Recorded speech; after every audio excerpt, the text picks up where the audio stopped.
Okay, we are recording. Alright. This is the third first impressions video I'm recording this week.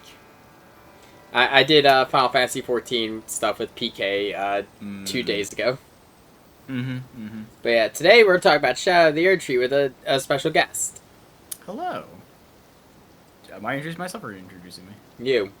I don't do your work. Ah. Why not? I am Village of Headbats. Lich here has been on the stream a couple times, mostly for Risk of Rain and D&D. Oh yeah, also you are Volk in my Pathfinder campaign. Yes, and Gabo is Gabo. And we've done Risk of Rain together. But yeah, today we're talking about Shadow of Erdtree for Elden Ring because we both played Souls games. I believe it's fair to say I got you into Souls likes. Yeah. I used to play the Xbox back in the day, and you had a lot of Souls games, so I got into PS3. Yeah, because I picked up on sale Dark Souls 1 after the Reputation. I'm like, screw it, I want to see how hard it actually is. I never cared for Dark Souls 1, but I got into Dark Souls 3 on Xbox, and then I kind of started my journey playing Dark Souls. Yeah. Recently, I actually did a full playthrough of Dark Souls 1, 3 modded, and of course I've done dozens of runs of Elden Ring before, so... But yeah, we figured, well, with Shadow of the Erdtree, we kind of give our own thoughts on the release. Yeah, it's an expanse. It's an expanse. I think, of all the DLC that has come out this year for games, I think it's fair in my opinion, my opinion is fair to say, Shadow of the Erdtree might be one of the best DLCs we've had so far this year. Honestly, it's one of the biggest DLCs I've seen for a game. I feel like, for once, the price is justified. Yeah, honestly, I've seen comments of it feels less like a DLC and more of almost like an Elden Ring 1.5. Yeah, it is insanely massive. Also, I'm gonna dim you something real quick. Don't check your phone. Yeah, it feels someone like the maps of the two games. Yeah, it feels like the expansions that we used to get back in the day for things like StarCraft, or it was full blown new campaigns with new gameplay styles and everything else. Yeah, it feels like, it's not just a DLC; it's an expansion. It's not just like a new level. It's an experience. It's like 50% new content, 20% new content. Like, it's a substantial amount. It's expensive, but, like, you feel like you have hours of gameplay ahead of you. Yeah, I still have not beaten the final boss. I'm scared of the final boss because the only thing I will say about the final boss that I have been told is Orphan of Kos 2.0. I've heard that he makes Melania look slow. Yeah. My response to that is, ha ha ha, counter guard. Yeah. I don't even know if we could do that in this fight. But no, for those unfamiliar with Souls likes, Orphan of Kos is a boss from the end of the Bloodborne DLC. I fought him. I could not beat him. He kept kicking my ass when we streamed Bloodborne. Oh, I know what I have to do now. That's just keep going. Don't worry about it. But yeah, the Orphan of... But yeah, no, so it's apparently a really fast boss.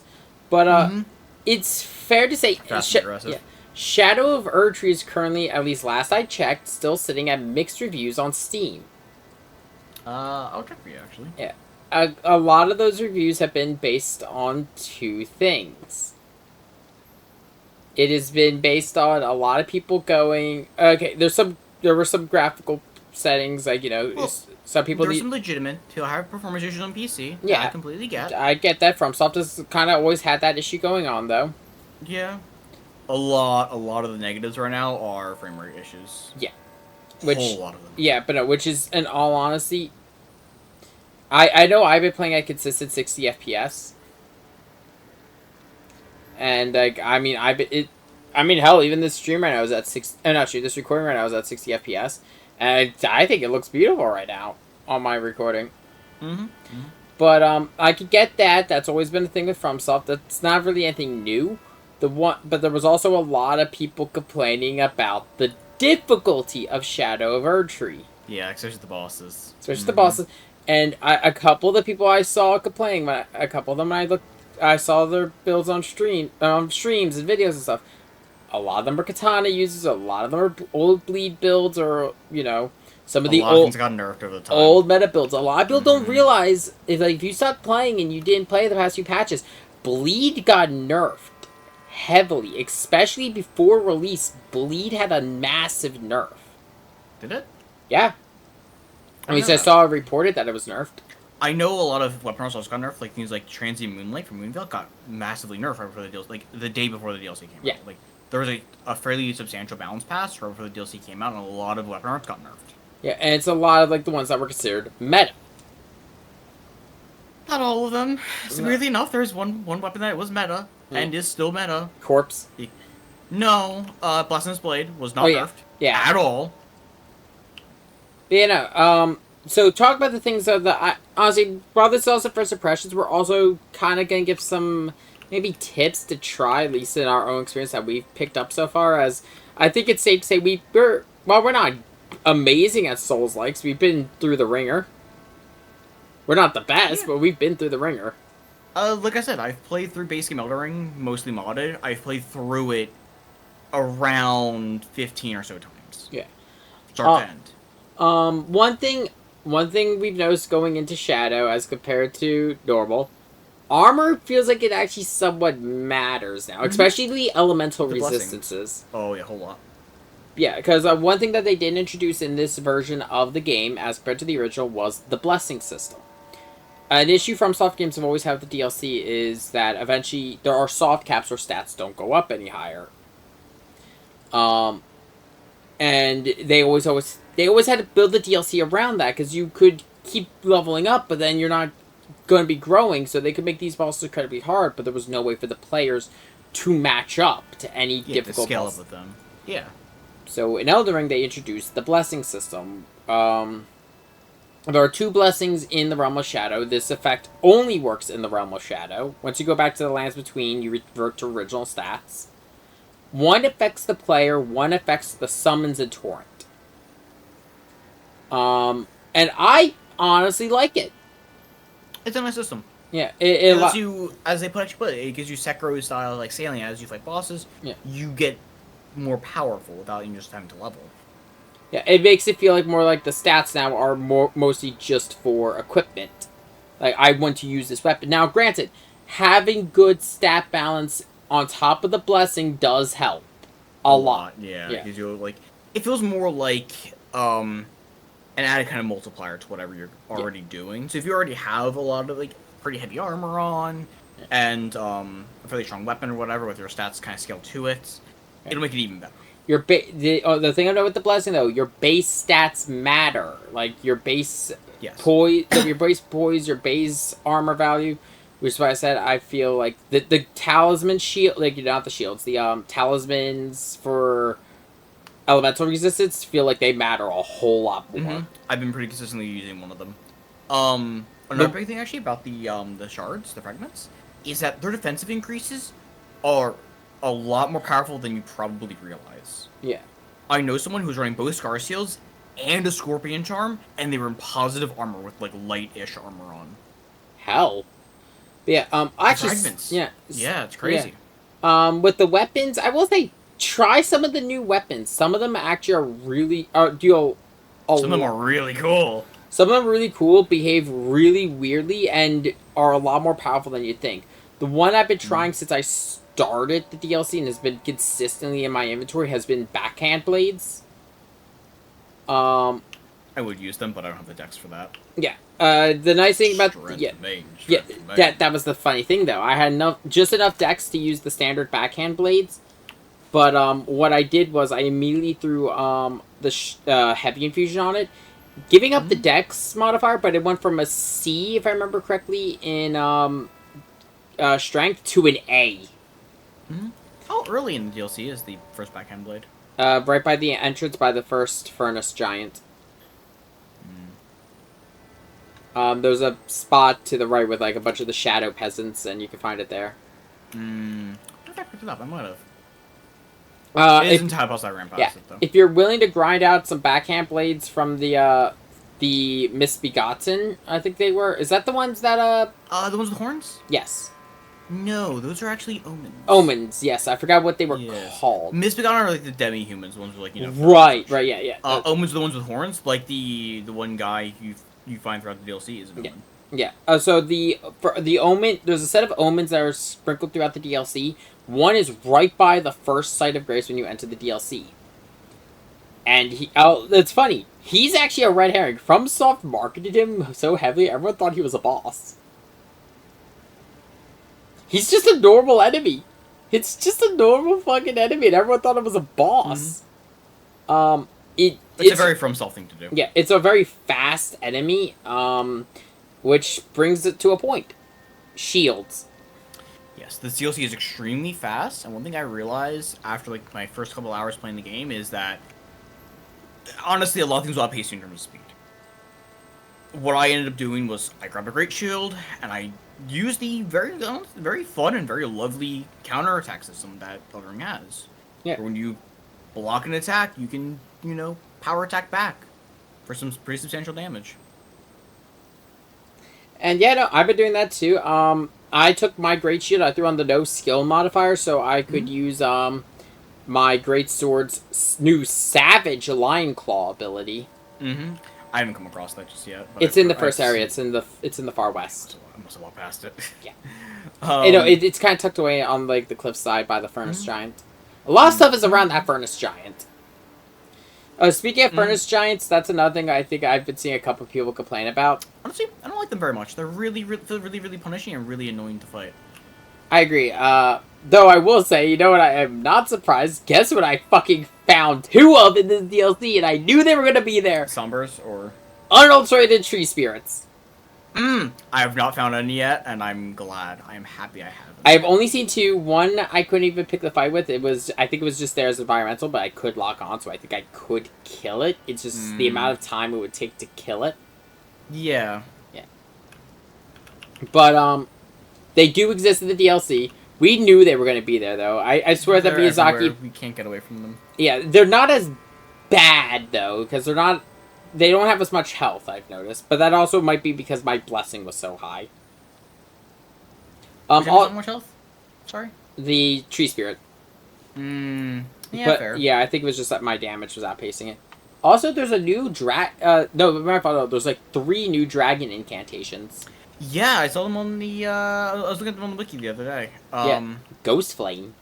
I saw. I'm considering respecting to a Faith Arcane build, because, fun fact, before this DLC dropped, the Dragon Community Seal got buffed. I don't know why, but it got buffed. Yeah, I have the Ghost Flame. I went back to the Lands Between, killed some of my remaining dragons, got the hearts, bought the, flame. I don't have the Faith or Arcane to use it. I'm not too far off, so I figured out I'm just going to wait, grind out the runes, and get to it naturally. Also, the other thing about this DLC, I'm not sure if you've noticed, because I believe you're strength build mostly? I am mostly strength, but I have been... Strength dex now? Yeah, I've been kind of diversifying to use some of the other stuff. One thing I've noticed about this DLC specifically is holy damage is really good. Yes, that's one thing that a lot of people noticed. It's crazy. Yeah. Oh, speaking of actually holy damage, another thing that's interesting. Did you know you can outride Torrent in the final boss fight? I heard, yeah, it's on the patch notes. Yeah. So because that was always a problem with that fight, that it was awful and annoying. Because you had to chase down the boss, but now that we have Torrent, it was just running simulator, yeah. But now that we have Torrent in that fight, it should be a lot nicer, nice little, ride on the Torrent. It's an epic fight instead of just being a and also that one attack with all the rings, you can now just jump over it on the horse. Oh, by the way, that's what made fighting the giants so difficult for me. I was a summon during the time, so I didn't have Torrent fighting the Furnace Giant. Yeah. It's not great. Also, I now have the backhand blade. Yeah. Yeah, you're playing while I'm kind of seeing it. But can we also talk about really quick though, style? Fuck the fashion of the DLC armor. Even the enemies are so cool. They were really cool, but there was one problem. I think I talked about this with you. My one problem with armor types in Elden Ring in base game, I didn't feel there were a lot of nice looking plate mail armor. Yeah, I think the issue. There's not a lot of nice knight armors, and a lot of the ones that existed, like the general knight, the Red Mane Knights, Godric Knights, whatever. I didn't like their helmets personally. Yeah. Which is why I usually wore their chests, and I usually either wore the Banished Knight helmet or I swapped it with the bucket helm. Yeah, see, my solution was Crucible Knight Gang. But yeah, this one has given us so much nicer armor. There's the one set is right at the entrance to the DLC, which is the Armor of Solitude. Hmm. It's really nice, but it does have one glaring issue. Weight. It's one of the heavier. I think it's one of the heavier armors in the game. Yeah, that which is why I only wear the greaves and I wear the helmet. It is heavier than Lionel's armor. Wow. But the the chest plate is 3 pounds heavier. Yeah, the other one, like the one I tend to wear the most, is the Oathkeeper chest plate. I'm sure that one. It's So you know where the castle is where you fight the Divine Beast? Yes. There's a path to the right when you're heading back towards the main area. You can loop around, and there's a whole upper level to the grave area.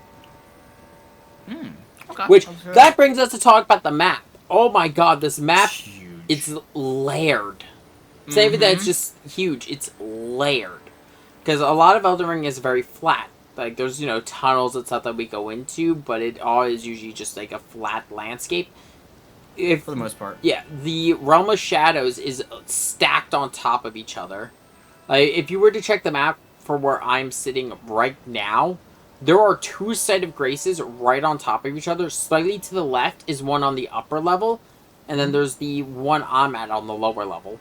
There's some of that in the base game, just not a lot of it. Yeah. Oh, yeah, no, it's... the ones that come to mind, like the big ones that come to mind, are Weaving Peninsula versus the Moonlit area, go from Ryan's Questline, and the capital. Yeah. With the underground area there. Because there's sewers. This whole DLC is structured like that. I will say, in terms of, like, the actual progression for the areas... It does. It still has the Elden Ring open world we can explore and everything, but it feels a little bit more like the older Souls titles to an extent, where it feels like we're actually there's a little bit more of a difficulty scale instead of them trying to build around the fact that the game's open world. A little bit, well, because they have that hard progression of the sorry for dogs in the background, but they have the hard progression of like the fragment stuff with each boss. They can kind of scale things better. Yeah. The other new weapons to talk about. There's a lot of new throwing weapons. Yeah, throwing weapons I think there's like actual throwing weapons and like some of the consumable stuff like the perfumer weapons and the throwing knives. You can actually get actual weapons of them now instead. I know. I like the fact that the perfumer weapons exist. I think looking at them yet? I've gone 4. I like to say I've gone fire, poison, I've only gone fire so far. Ice. Ice and fire. I mean, ice and poison. I think poison is in a shop nearby where you've been. Ice, I found in a dungeon. One I got off of a boss, and Chaos Rain. Oh yes, I've heard a decent I've looked at the wiki for a lot of the boss quests. I haven't really been hunting them because there's I know the poison ones are pretty good. Yeah, there's some. Yeah, the poison and the frostbite ones are pretty good because they're not because their damage is good. Stats effects. Their stats effects are really good at inflicting that stats effect. The poison one is correctly, it inflicts deadly poison, which is not the most common thing in the game. Yeah. I'm thinking about running them, but like the one other ones to talk about, the new weapons, the hand-to-hand weapons. I haven't got the actual hand-to-hand ones yet. I've only got you actually are nearby. If you've been into the area past Twin Moon Night, there's not a whole lot. I've only been in the. There is a note by the Grand Cross when you get out of there. The Mikola Cross. Yeah, the High Road Cross. Yeah, the High Road Cross. There's a note that will give you an emote where it's... I got that one. Yeah, there's a monk to the east by a Site of Grace. You use that emote around him. He'll challenge you to a one-on-one fight. I don't think you could do it in multiplayer. It's a one-on-one fight. Yeah, makes sense. Yeah, but if you kill him, you'll get the Dry Leaf Arts, which is the it's the Palm Strike thing. Yeah. Yeah, the Palm Strike. I took off that art and I replaced it with the weapon art from the Divine Beast. The Hoarfrost Stomp? Yeah, which is also really good for stats effects. I actually decided to get the other Remembrance item from that boss. The Storm one? Yeah. Because I like spears, or halberds as well, and the Storm Assault ability is just fun. But yeah, no, Talk about the since I said I think we agreed we're only talking about two bosses: Divine Beast and Twin Moon Knight. Tinman was pain when I was a summon. Yeah. Overall, like, she's a really fun fight. I mentioned it on my stream when I was streaming Shadow of the Erdtree, and time of you get this vibe. Feels like Pontiff Sullivan V2. A little bit. A little bit. What gave me those flashbacks is as soon as she ignited the blades. Mm-hmm. I like her armor. Her armor is great. Yeah, it's good. And I've been using her weapons on my character, and they are fantastic because they. To show mine really quick, with only an 18 in int and a 21 in faith, and of course 60 strength and 22 vigor, my swords deal over 1,291 damage. Really, per sword? Like the AR is over 1,000? The damage rating on the stat sheets 1,002. Yeah. And they each blade deals, as long as the enemy isn't resistant to fire or magic, it's been dealing I consistently one-shot most enemies. The only ones I won't use it on is the Black Knights, just because it's not the best for poise breaking. So what I used for them was the backhand blades, because their sidestep ability is really blindside ability is really good. The blindside, because you can dodge your shield, yeah. Yeah, and also it's really good for poise breaking. Do you know it's a really stupidly easy way to kill them? Do you ever have the Grafted Dragon from Killing Godric Grafted beginning of the game? Yeah. 2 power attacks. 2 charge power attacks will stance break them. I now have, I got the, from the Omens, the ones with the chakrams, I ground the one at the start, and I got the, blades for them. Its sword dance is really good for it because of the fact it immediately stun locks them through the entire sequence. I guess unlocking Twin Moon, her second phase attack. You know the one. Is it the Twin Moons? Yep. Honestly, I don't like the attack that much. That's the thing. I didn't like it, so I figured out how you dodge it. I don't know how to dodge it. I don't like it because if you get hit by the first one, you guarantee you get hit by all 3. Yeah. And it ends up being kind of a long attack that's probably going to kill you. I can agree there. I like the visual. I don't hate it. Yeah, I don't hate it, but I don't particularly like it a whole lot. I do wonder if that's how it behaves for our version of it, or if our version behaves like Ronnie's. My friend is running it, and Bilty actually has the spell. What does it do? I didn't see him use it, so I don't really know a huge amount, but from what I heard from him, not super good. Because there's cost by now versus how much damage you deal. Yeah. Being kind of bad. And then there was, I'm trying to think. The Divine Beast. Okay. Really, really cool boss. Because of my build, I absolutely hated its move style. It was fast. No, because it jumps around so much, my camera gets shoved into the floor, and it will hit me when I shouldn't. Yeah, no. It was moving around a lot, and I'll be honest, I liked the overall design. I liked the creepiness of it. Design, the way it moved, the attacks are cool. The fact that it was switching elements. Actually, just a mechanic, I'm not sure if you saw. Do you know how it has grapple attack? Yeah. If you try to heal after the grapple attack, it'll heal as well. If you SS last near it. I actually never had to use had that happen. I had it happen to me. I'm pretty sure. After which attack? I think I got the grapple attack, and then I just quickly drank a flask, and it got some of the healing from it. It looked like. I wonder if it did that for it. Was it just after that, or the entire time? Maybe only just that. I healed it after all the time soon. It was really fine. That I might have been seeing things. I only saw once or twice. Then I try my best not to get grappled. Sure. Grapples are pain this DLC. I will say that now. Yeah, no, the Chakra Blade one, his grapple is No, it's worse. Yeah, I know. I'm just saying that one will grab you, flip you over. It's some martial. A lot of these enemies are flat out martial artists. Okay, there is a boss that you have not fought yet. I've mentioned where it is to you already. Oh, what, the cavern? Yes, Fogrift. The boss of there has a grapple that you must dodge at any cost, because it is the most asinine move I fought. Because it heals from you and it grapples you. Substantially. There was so have you been to any of the jails yet? I haven't seen an Everjail yet. I don't think. I've No, seen not in Everjail. Everjail. No. There are jail dungeons. Oh, I think I might have been. There's one by the start of the DLC. The fire one. I think I've heard of that one. But No, it's not the fire one. They're all like frozen hells when you get in them. Mm-hmm. There's a lot of pots which I've been in one. Yes, I've been in one. Yeah. There was I think it was a demi-human swordsman.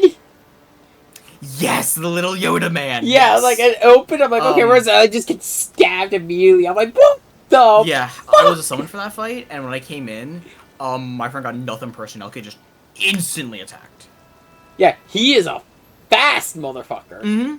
Honestly, it wasn't a huge issue for me because I could just dagger lock him repeatedly. Because Oh, no. Like once I got him pinned down, He's a really cool enemy though. Yeah, no, and I believe you get him as a summon. Yes. Nothing beats my favorite summon in the game, Banishing Oleg. He is the best. I've picked up a couple of these summons from the DLC so far, and I pretty much I'm not sure if you got it yet. You can get the Black Knight as a summon, like the Black Steel Knights. I might actually have that. Let me check.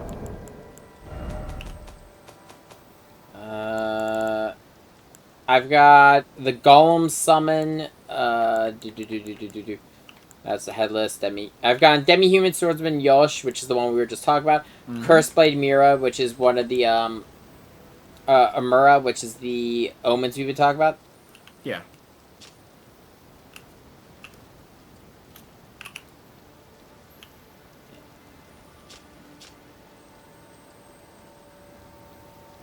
By the way, quick side note. One thing I found about this DLC is no, that's Spanish Knight. No, never mind. Sword Knight. But if you want to go for the full-on, dodge kind of build, what I did find for a really good synergy was Bloodhound Step on the Savage Claws. I haven't found that Ash yet. Yeah, because you didn't find the one boss version of the I have found there is something I will give you a warning for. There is one questline in this game does end with a choice. You can give either one or two irises, and it will determine your reward. You can either get a sword or an ash. Huh? So there is a very unique weapon I found in this thing. Which one? Keep an eye out for the stone sheathed sword. Yes. I think I've already got it. But are you talking about that a bunch of people thought it was worthless at first, but then it turns out you can change how it uses? Yes, you can change. Yeah, I have it. You can change it to 2 different swords. The thing is, though, there's 3 places you can get it at. You can only get it at one of the places, and at the other 2, it'll instead change what it does. Yeah, I've got the sword. I found it at Fog Rift. Yeah, I forget where I found it, but I do. There 2 are in later in the DLC, which I haven't gone to yet. So yeah, I just need to go to the shrines to change I'm totally not just bullying one of the Omen, dual chakram boys for the weapon.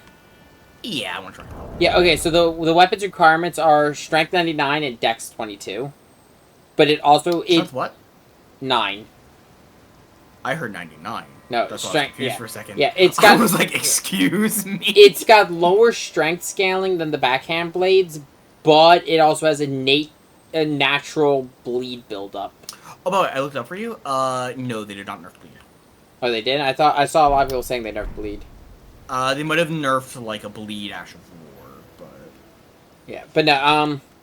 The main thing is they nerfed dueling bleed builds. Okay.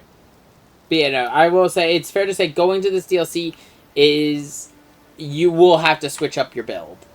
Yeah, unless you're already playing Word Tank. Yeah, did you get the unique? Did you get the reverse of the Blue Dancer talisman? There is a talisman in the DLC that gives you more defense the higher your equip load is. Yes, I found it through the imbued key thing. Yeah. Did you find the Blue Dew talisman? No, I think I've heard of it though. That one gives you a feedback? Yep. Heard about that one. Yeah, my friend really wants it really, really bad. It's right by the start of the DLC.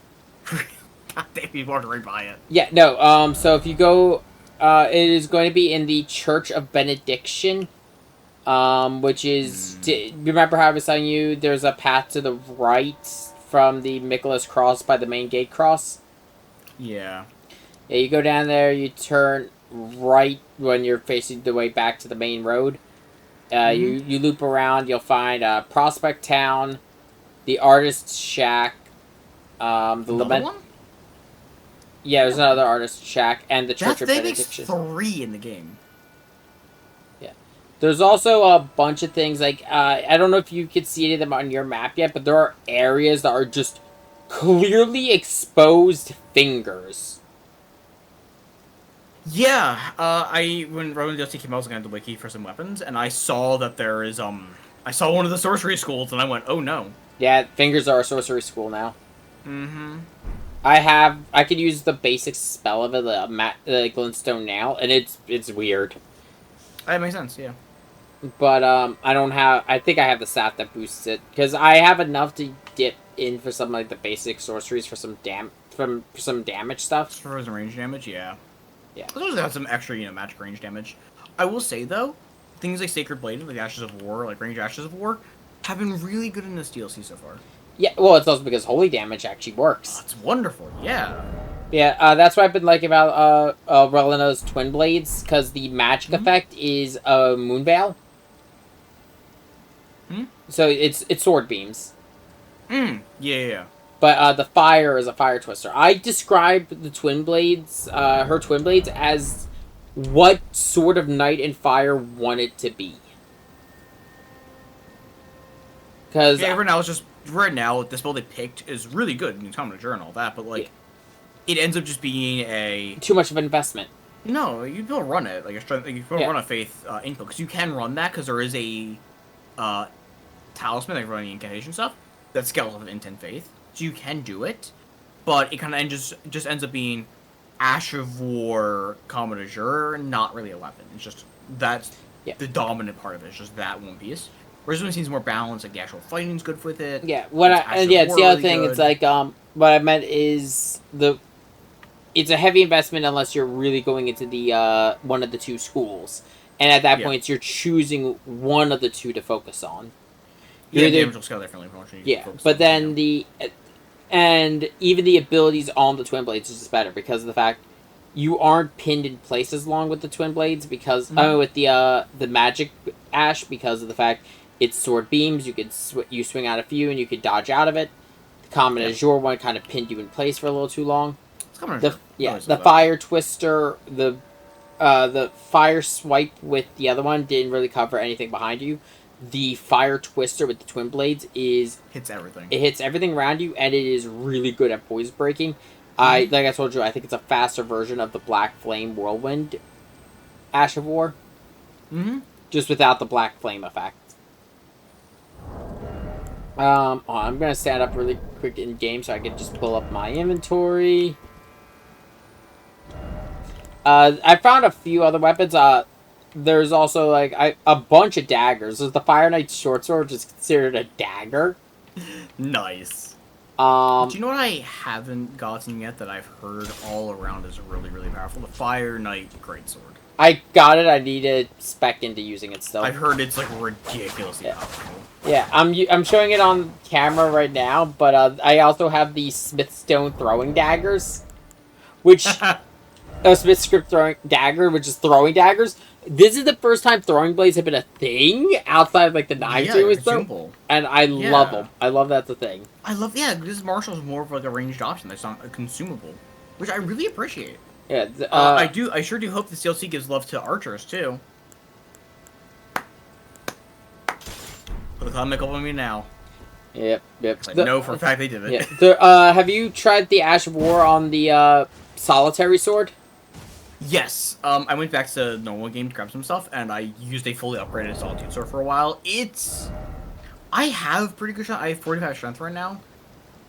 It's not bad. Is it? Wait. It's cool. I forget. It's pretty strong, but like, is it somber or normal smithing stone to upgrade? It's somber. It's a somber weapon. Oh, okay. That's what I need to talk about really quick. This DLC, when it comes to giving us fucking ancient stones, I've only got one. There is a set of dungeon. There's a set. There's a set of dungeons scattered throughout the Realm of Shadows that are ancient forges, and I believe through each one you will get an ancient smithing stone. I have found multiple ancient smithing stones. I have found multiple ancient somber smithing stones. I have had enough to boost 2 sets of my somber weapons to 10, multiple weapons to 25. Honestly, I kept most of them at 24. I have ancients left. I run a lot of weapon types. The only ones I've boosted are like the ones I know I really like. Mm-hmm. Oh yeah. Wait, there's also yeah. By the way, there's also a set. Later in the game, you'll find this. There's a set of curved swords that are paired. Now we're just talking about weapons we found and showing them off. Yeah, I mean it's like half the fun of this DLC so far. It's been the weird and like. Honestly, FromSoft has made some crazy shit this DLC. Yeah. There is. Like, 1% put it. You know that mod where it's like a Carrion Wars or whatever. It's like super anime fights, whatever. Yeah. It feels like some weapons in this DLC are just from that. There's also. Oh, also, I decided to cook real quick. Cooking. Yeah. I'm sure you saw that the Carrion Knight made a return. Yeah. With an ultra great sword. I have it. I love it. I do kind of want to. It makes me want to do a Nightfall at some point, and I was not expecting him just to lore walk at me for a second, and I'm like, oh no. Yeah, no, I was streaming it, and I saw him, like, is that a Carrion Knight? Is that an ultra great sword? So that's what we call a strength int build. The muscle mage. Yeah, strength 20, dex 14, int 18. I can use it. I actually... Yeah, no, I'm not a nerd. I have a 9 intelligence like God intended. Oh no, I can use the Fire Knight's Great Sword. I do have enough skill stats to use it. Really? Yeah. Did you end it? Yeah. Anyway. Yeah. Well, back on track about the DLC as a whole. So far, I think, like, it's encouraging a lot of build diversity, although I will say with how fast and, like, aggressive and strong the bosses are, the kind of old thing of, like, oh, just dodge better kind of thing doesn't always work. A lot of bosses are like have a lot of attacks are kind of hard to dodge, and they will generally will you down. Because a lot of their like, even they're just kind of generalists to like toss some range damage at you attacks hit really hard for a lot of the bosses. Yeah. No. There's one boss. You haven't encountered him yet. He's gonna be the boss of the main boss of the Shadow Keep. Mm-hmm. Oh my god. Okay, you are going to want a lot of fire resistance and physical resistance for this boss. But, my friend tried to get me to go grab the fingerprint shield and max upgrade it, 81% base fire resist. Yeah, it might actually help for it, because he hits hard, and he is fast. His opening... To prepare for this DLC, I went and picked up a shield for every element type. That's a good call. Mm-hmm. If you want a good recommendation, by the way, for a fire shield, the shield of the Knights of the Renmains, 70% base resist to fire. Very good. Let's see here, I'm trying to think if there's also... Wait, there's also a new whip. I don't know how I feel about it. Oh. It's made of teeth! That tracks with this DLC. This DLC is, like, really strange in some ways. I fuck with it, it's really cool. Like, this DLC, like, has a plethora of so much interesting stuff in it. Balance-wise, in terms of different enemies, for me, it's been kind of hit or miss. The meds or the normal, like, knight enemies feel a little too overtuned, honestly.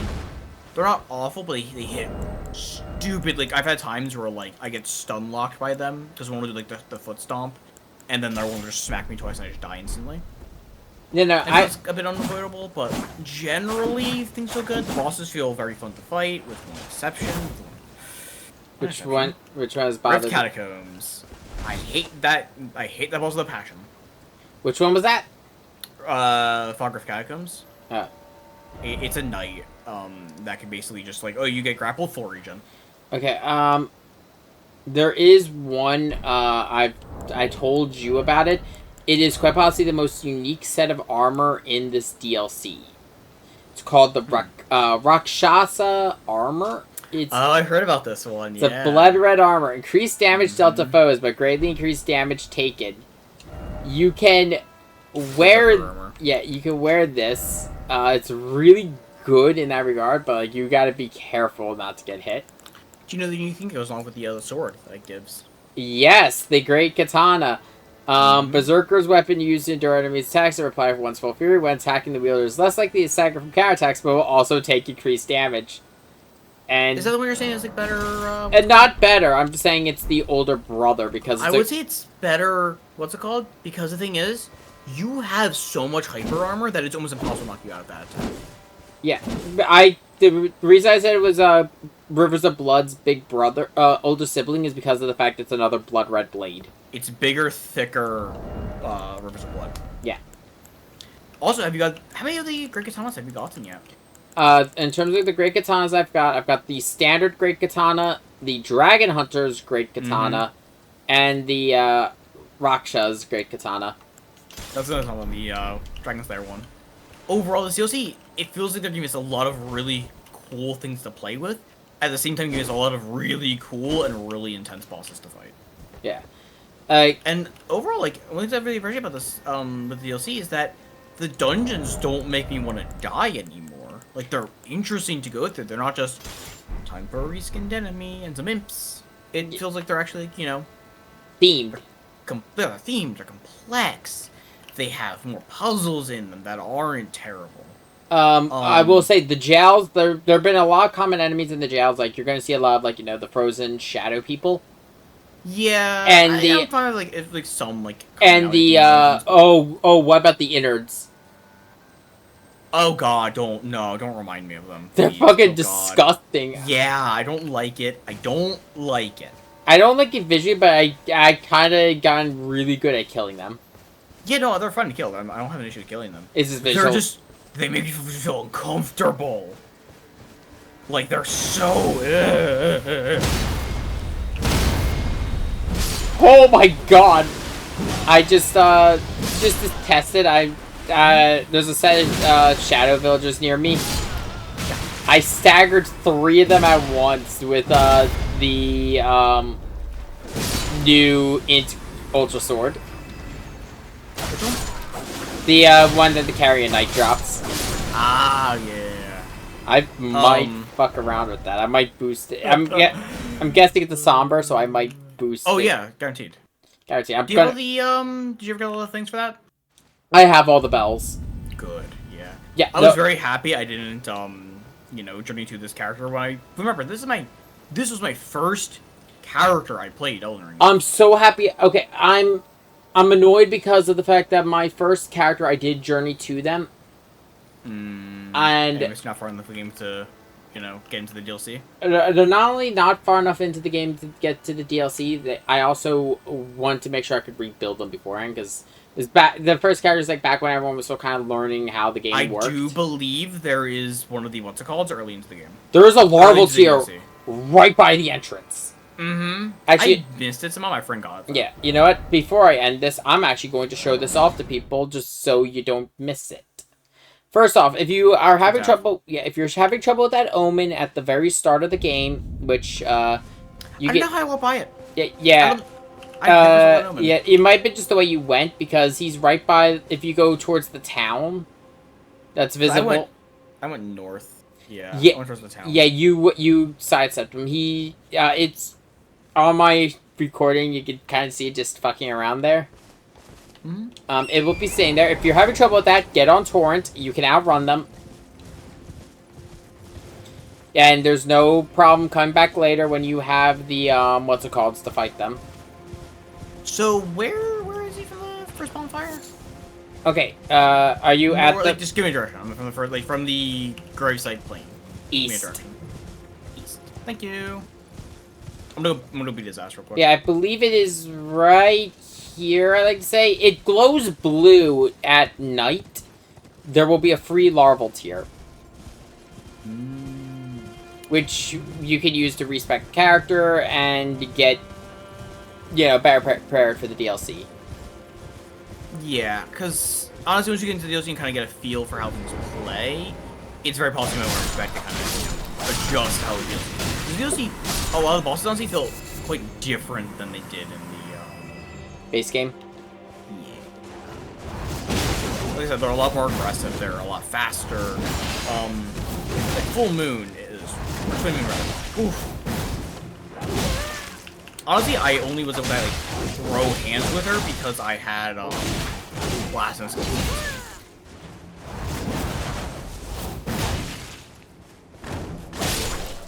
You know, I've gotten pretty good at fighting them, but even then, the fight with curse twin blade users. Or the omens. The omens. Even then, some of the fights I have with them, I'm still cutting it by the thread. Oh, I just real quick, I made a weapon that can just completely make them like easy mode to kill. What do you use? Good. You know the great stars, the great hammer. Get that with the Stormclaw Ash of War and make it cold infused. It insta procs cold and bleed, or very quickly procs bleed, because it will stagger lock if you're close when you use it. Good to know. Yeah, because I decided to look into some of the Storm Ashes of War again because, you know, I got the Talisman that buffs them. And I've been using Great Stars a decent bit. Great Stars is a fantastic Great Hammer because it's fast, does pretty good damage, and every time you hit someone with it, including if you hit them with your Ashes of War while using it, heals you for like a percentage of your HP. Wait, which weapon is this? Great Stars. Oh! The pointy Great Hammer. Yeah, the pointy Great Hammer from base game. Yes, it is fantastic. If you're running a strength kind of like, you know, big beefy boy build, highly recommend it. It's not the highest damage option, not even close, but it will help you stay in the fight for longer. Yeah, one thing I've said to you that I want to do at some point, and I might do it because after I'm done one of my current projects, either it's going to be Batman or SMT5. I'm going to be doing a full playthrough of Elden Ring, and one thing I want to do is I'm going to wait to burn the Erdtree until I enter the DLC, because I want these fists. I want to throw hands. You know what fight I'm talking about. You know, you start the fight, he has the axe, the noble lord, and then get to phase 2. Fuck this noble shit.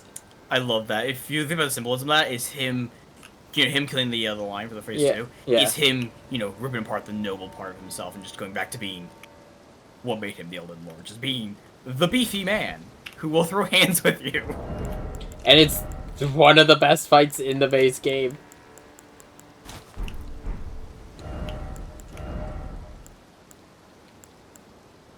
Yeah, it's a really fun fight. My first time through was really easy because I was running Paladin, my friend was running Commodore.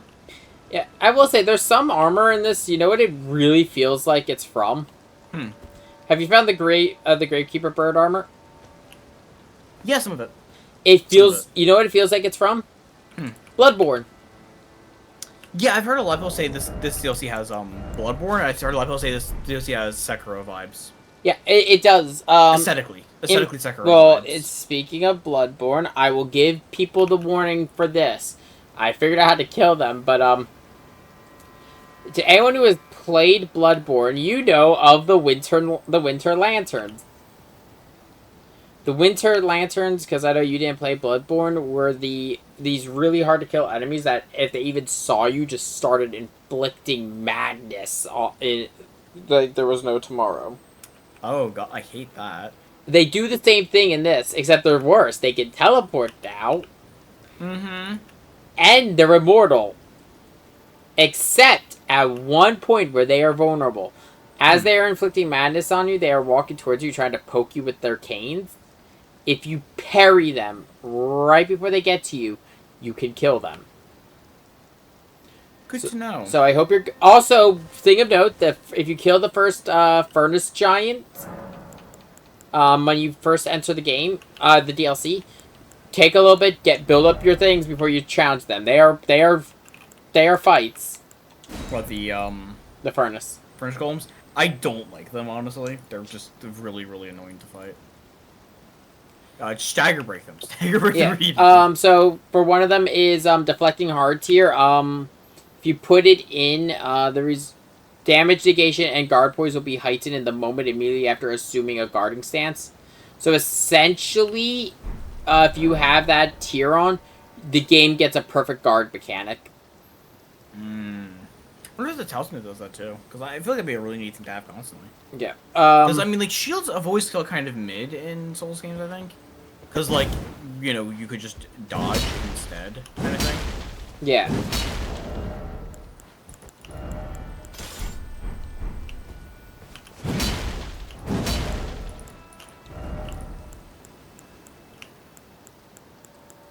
So the one thing I will say, looking at the difference between the Fire Knight Greatsword and the thing of note, I will say, it does suffer from having a split between fire physical, which there are quite. That's fine. That's Yeah. pretty common.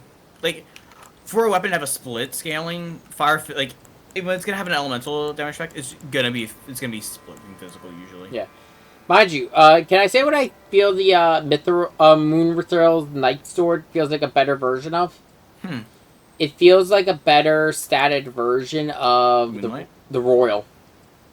Oh, fair. 'Cause Yeah, that was notoriously kind of bad. Yeah, because the Royal just requires 22 int to actually use. This one only has an 18 int requirement.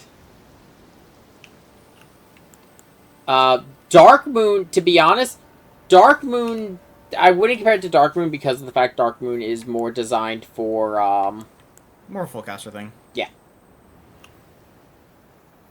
Actually, you know what I might try in this DLC just because holy damage is so much better? Blackblade? Besides the Malekith's Blackblade, I might try Gargoyle's Blackblade. No, it's not back because it's holy damage. That's back because it's just bad. True. There's the normal gargoyle sword you can get instead. Yeah, get I that already one have it. and just sacred infuse it. Just sacred infuse it. Okay, fair enough. That or get the iron sword from base game and holy infuse that. Because that's just a better version of the gargoyle one. Or I could just holy infuse a Claymore. If you feel like, yeah, that works too. Look, or Banish Knight sword works too. The which one? Oh yeah, actually no, I do have a plus 25 Banish Knight sword. It's good. It's fast. I would say what's called better for if you're doing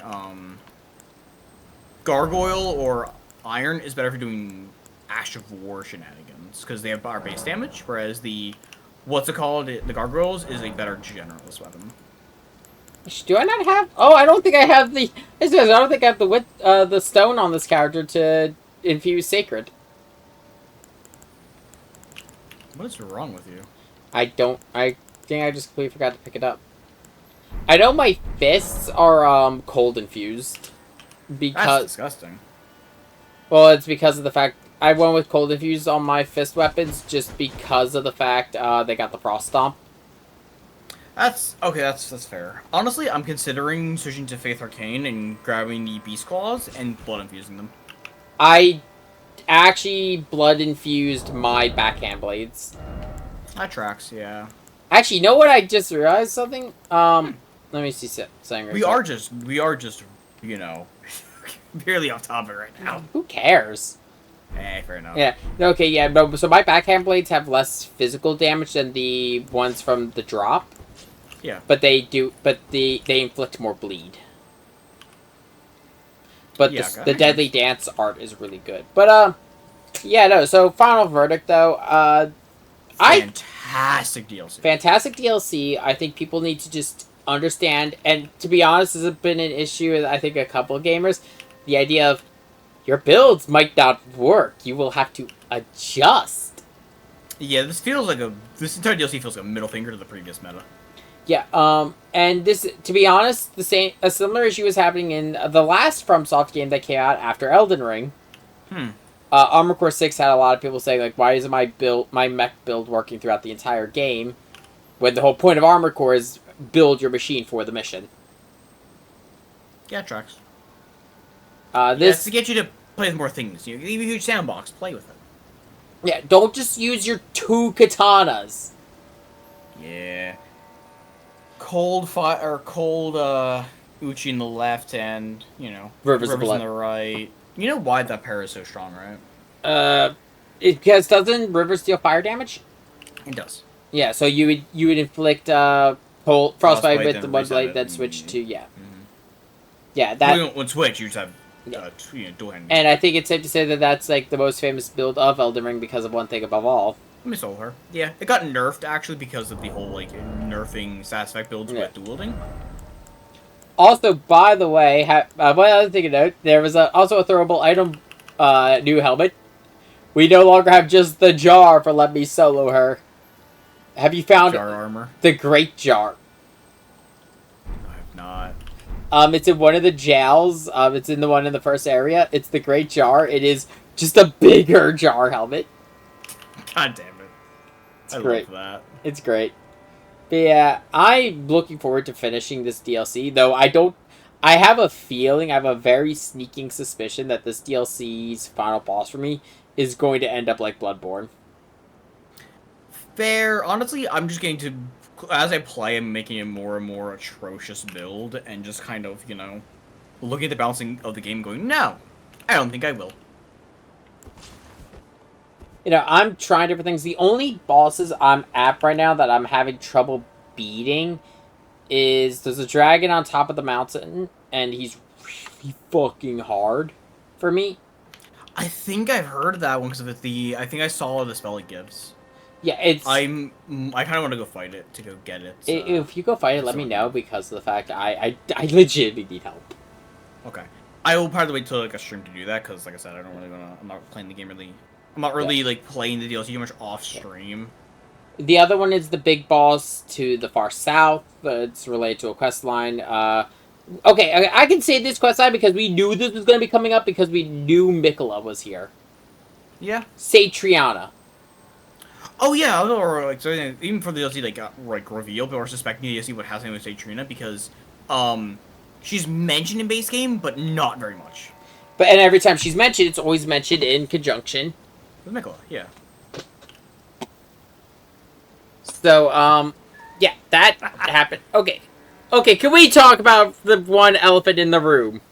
That motherfucker predicted so much with just a fucking picture. You know he's probably just on, like, the team or something, right? Yeah, there's no way, I wouldn't be surprised. It's like, Vadi, you cannot make an entire prediction off of just one picture. So I think the entire DLC is going to be about Mikola. I think it's going to be some conflict involving a realm of shadows, and I think that we're going to be dealing with possibly Satriana and Torrent's story. The only thing that he got wrong was the Torrent shit! Well, look, the thing with Satriana is that besides, like, people expect that, come up in DLC just because Satriana very vaguely kind of comes up in base game and needed an expansion. It needed to have the expansion for the story. Yeah, the main thing that said a lot of people, that if I remember correctly, set Vati onto the path of Satriana being a thing in this DLC, though, above all. Relation to Mikola, probably. Yeah, the Helpin Steeple, if I remember correctly, which is related to her. Is it? No, I forget. There was something with Satriana, though, and it was related to Mikola. There's a few things that relate to them, yeah. Also, though, I will give this warning. As I was playing the DLC, I started the DLC, I'm like, look, they're probably going to do the same thing they did to Frostbite back in DS3. The first DLC had a really good area for Frostbite. Yeah. It happened. There's an entire dungeon to the far south that is just sleep. Nice. Also... Hugh Dipper just going, this is worth this. Honestly, that's been me with a lot of things. There are... throughout this DLC. Yeah, because... this is... cool, but... There are some pretty good strength build weapons. Like, there's a lot of good hammers. Yeah, I've gotten the Black Steel Hammer already, and it's very, It's the second weapon in the game that has default faith scaling without any infusion. Yeah, there's also... That's also been a thing in this DLC, too, that there's some weird stat requirements for certain weapons. For example, there's, a Smith script version of the backhand blades. Yeah. I'm going to read you its attribute requirements, and I'm going to see if we can figure out what's weird about it. Strength 9, Dex 14, Int 11, Faith 11. Okay. Damage type, physical, 169. That's it. It also has Int scaling and Faith scaling, but nothing to benefit from that scaling. Well, no, power scale physical. Remember, Faith can scale physical, I'm pretty sure. Yeah, it just doesn't do anything with it. But, is it, somber or is it non-somber? It's oh no, that's the nice thing. it isn't somber. So you can't. It Which can. means you can give it like holy infusion. Yeah, you can give it the holy infusions, or really gets out those buffs. or if you want to give it all full attribute scaling, give it blood or poison. Yeah, if you're going for the full on, going for the full roundabout. Yeah, if you give it I haven't messed with it too much because my standard backhand blades I was just getting more out of. Yeah, I'm looking at it on the wiki right now. Yeah, if you infuse it with strength, it goes to B. If you infuse it with dex, it goes to A. You can get B scaling for every element. For arcane, faith, and int, you get B scaling. How? If you occult scale it, or if you sacred or magic scale it, it'll eventually after like starting level ups, we'll get B scale. Yeah, no, mine's at +12. I could give it a cult, and it will immediately go to +B. Mm-hmm. I forget what does it. It's about +10 and higher. What does a cult scaling do again? Arcane physical. Oh, it's just arcane physical. If you have natural also weapons, if you have natural stat effect and you give it a cult scaling, that stat effect will not scale. The natural ones, if you give like an Uchi Katana a cult, its natural bleed will scale. Oh. Yes, that's why certain weapons in the game, I think the Flamber Greatsword actually scales better on bleed as a cult versus with bleed infusion. With some of them. And with some of those weapons as well, you'll get more physical damage to go occult versus getting more bleed with bleed scaling. By the way, you can also there's also special Ashes of War for the perfume bottles. Oh really? Can they get elemental fusions, or is it just the base ones? Because if so, I'm probably gonna use them. It's just you can't give them special fuse them with any affinities. It will always be standard, but it does. So it gives a new attack for it. But I don't think. Cool. Yeah, it doesn't look like you could do that to the poison though. Oh, because the poison by default has deadly poison spray. Oh, it's a somber one probably. Yeah, I think they're all somber. Wait, are they? I don't know. I have to double check. No, they're actually horrible. They shouldn't be somber. Yeah, they're basically a bunch of different effects, and you could. But that makes sense though for these that you wouldn't be deciding their elements with the infusions. You would decide the elements with the bottles. Yeah, I was hoping for better scaling for some of them though, because I got the initial one. I was like, oh, that's real cool. Oh, it's dex scaling. Never mind. Oh yeah. A lot of them, and it's like arcane scaling. Yeah, the reason why I'm so mad about that, by the way, is I was an arcane build before I went into the DLC. I switched to strength faith. Yeah, the Frenzy Flame Bottle, I will give this as a warning. The Frenzy Flame Bottle is almost completely worthless in PvE. Yeah, it's a madness item. Of course it's useless. It's madness. Everything's immune to madness. Wait a minute. I wonder if any of the new bosses aren't. Oh, there's also a repeating crossbow. Oh, yeah. Solitude Knight has that, and it's very fun to fight. Yeah, no, I found it. Oh, cool. I'm guessing it's still bad, because, you know. Crossbow. It's a crossbow. It's probably not very good. Let me find out. By the way, fun fact. Fun fact. You know, the Twin Moon, right? Do you know damage up she's actually weak to? What? Holy and slashing. And frostbite is a stat effect. Oh, okay. So,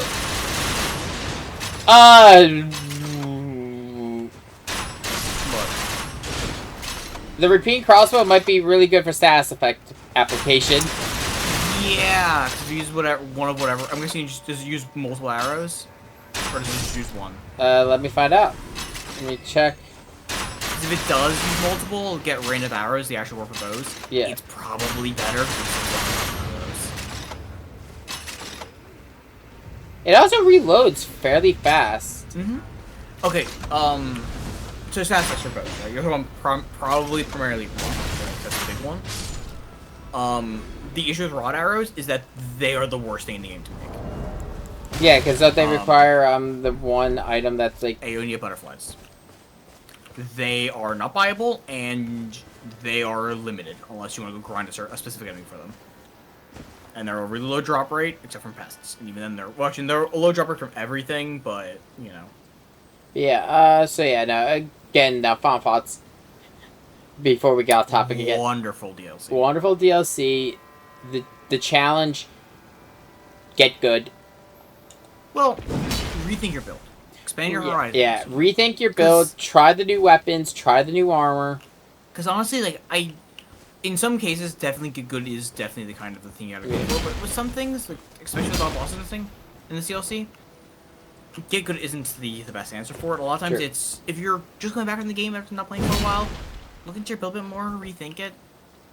Try new things. Like, you know, if you have never used shields before, try shields. Yeah, try... If you just did Fashion Souls, try finding armor that gives you damage resistances that might be good for the boss you're fighting. Like, we could give a recommendation for armor for the first 2 boss fights, like, main bosses, the Divine Lion and the Twin Moon Knight. The Divine Lion, physical armor with something that has decent lightning and decent frostbite. So the thing with frostbite at the boss is that... Just keep your distance. Yeah, I didn't find the frostbite to be as... Because I didn't really expect for magic or frostbite resistances. Yeah. I don't know where my base is. The frostbite isn't too bad because the frostbite's a lot of, like, centralized AoEs, with the lightning is just scattershot everywhere. Mm-hmm. The second boss, though, magic and fire resistance. Yeah. In particular, that magic.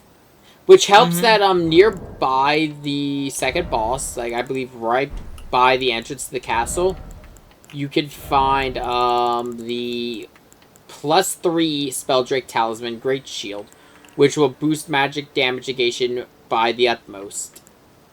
I never actually got that.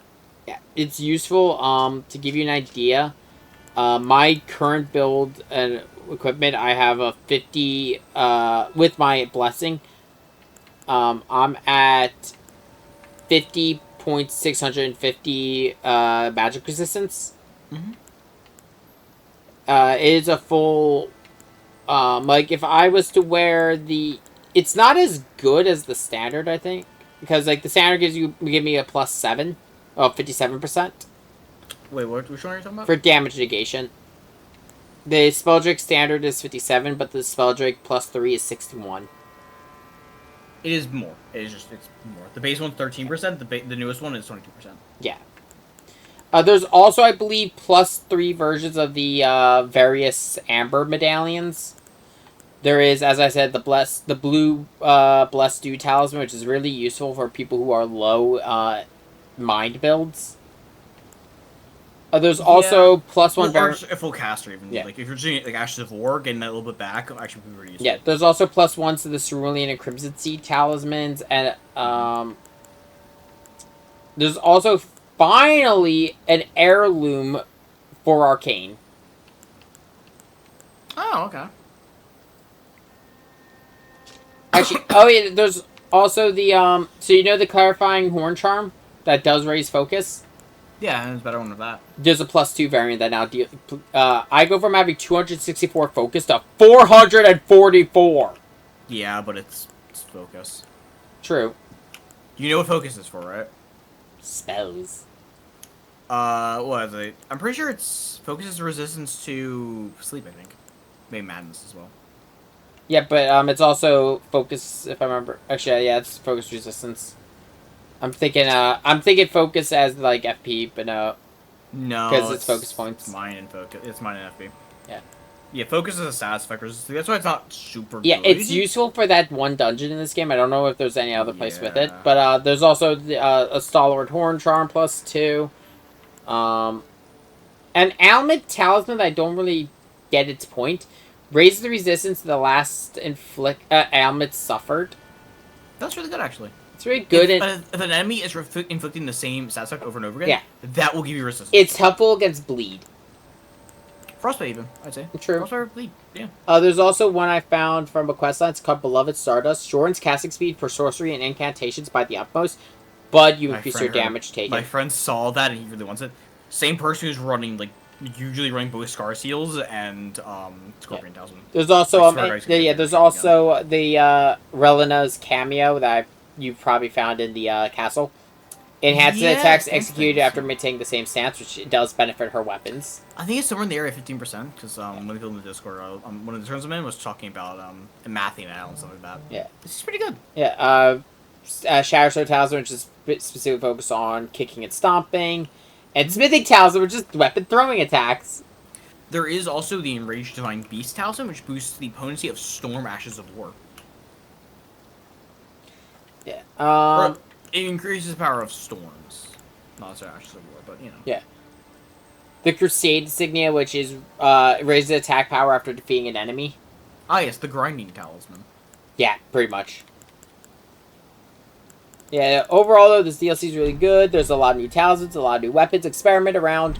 Don't be afraid to go back to the Realms Between and respec. I've probably respec 4 times since I came here. Like, when I started this DLC, I had, I think, 7 larval tears. I have 1 left. I've only used, I think, 1 or 2 since I. Actually, no, wait, no. I have 3 larval tears. Why is this one set blue? Weird.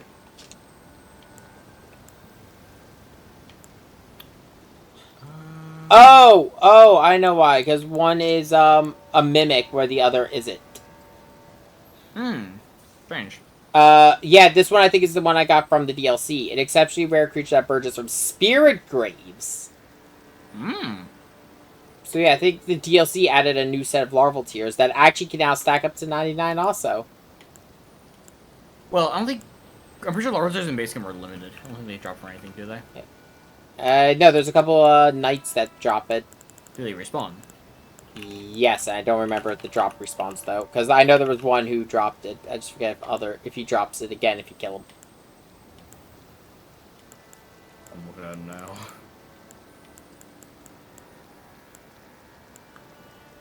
Yeah, overall, the DLC is very cool. It has a lot of very interesting items. It kind of fleshes out the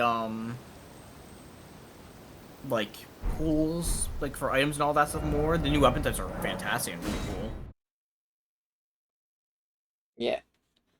Yeah, I like the fact that we didn't just get another greatsword, another curved sword. It's like whole new archetypes. Yeah.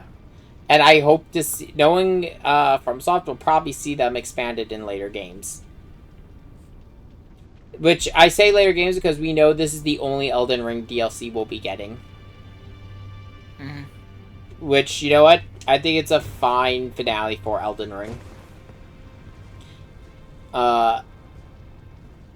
And like I said, I will be covering this DLC in full after I beat after I beat one of the other 2 projects I got going on. I don't have much left in Batman. Like, we just started Arkham Knight, and I still have to do, which means I still have to go through the base game and the 200 Riddler challenges. Not nearly as long of a game as Arkham City with Riddler. And then SMT5, I don't know how long it's going to be. But for now, though, I hope everyone enjoys DLC. I would like to... And I will also, when I start streaming it, I will put a tag out to use for, like, multiplayer stuff. Until then, though, do you got anything you want to plug or say before we wrap up? No, I'm good. Okay, then. Then I will see everyone next time for whatever projects I'll be streaming. Because God knows I have way too many.